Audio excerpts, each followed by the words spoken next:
Et la réforme de l'APL, l'aide au logement, est reportée et elle n'entrera en vigueur que dans 3 mois. Oui, et pardonnez-moi pour l'expression éculée, mais elle est assez adaptée ce matin. Quand ça veut pas, ça veut pas. 3 fois que la mise en place de la réforme de l'aide au logement est repoussée.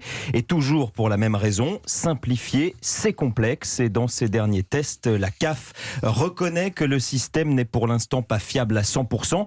Bilan de l'opération, 15 mois de retard pour un chantier qui va pourtant changer la vie de millions de Français. L'aide au logement sera désormais calculée en temps réel tous les trimestres et non plus sur les ressources perçues 2 ans plus tôt, comme aujourd'hui. Donc plus simple, peut-être plus lisible, mais pour quel résultat ? Eh bien, c'est là où s'ajoute la complexité politique, car simplifier, c'est aussi parfois économiser. La réforme devrait rapporter plus d'1 milliard d'euros en année pleine. Il y aura donc forcément des perdants.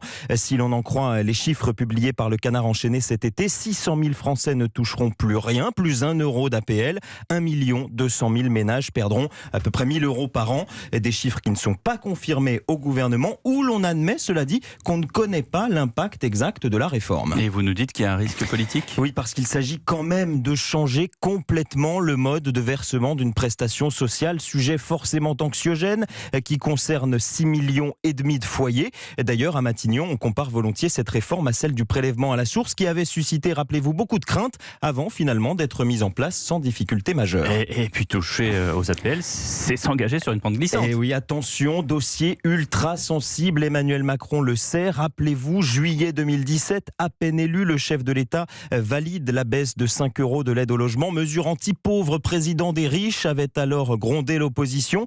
Petit coup de rabot pour un coût politique élevé. Les 5 euros d'APL, je les traîne comme un boulet, a même reconnu le chef de l'État il y a quelques semaines devant des étudiants. Alors avec la mise en place de cette réforme en pleine grève contre une autre réforme, celle des retraites, le gouvernement aurait été contraint de se démultiplier. Avec ce raté technique, il s'évite un nouveau front social avec notamment les étudiants, tout en programmant la mise en œuvre de la réforme après les municipales. Emmanuel Macron, qui habituellement aime que l'administration aille vite, peut cette fois se satisfaire de ce nouveau report. Merci. L'opinion d'Adrien Beck ce matin sur Europe 1.